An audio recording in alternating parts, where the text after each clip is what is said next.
समज एक करावं. आपा त्यांचं म्हणणं आहे आपण संस्थापक कोणाला मानायचं? धर्मसंस्थापक बसवेश्वर संस्थापक होऊ शकत नाही. पहिली बाब, संस्थापक कोण होतो?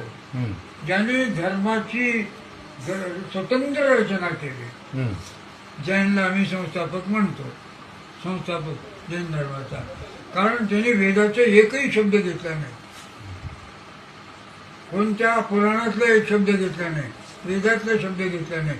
भाषा वेगळी, मंत्र वेगळे, आचार वेगळा, स्वतंत्र. आता शासन म्हणाले ना, आपल्याला प्रश्न करायलाय.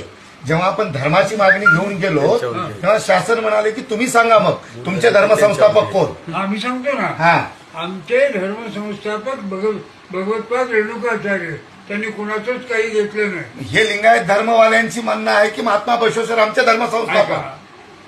बसवेश्वरापूर्वी तुम्ही कोण होतो? मग त्यांच्याकडे उत्तर नाही ना. आम्ही तेच म्हणतो ना, हा बसवेश्वर धर्मसंस्थापका करता बसवेश्वरानं काय नवीन केलं? शिवपंचाक्षरी मंत्र आमचाच घेतला. आता जे समन्वय समिती आहे त्यांनी मान्य करतात का रेणुका?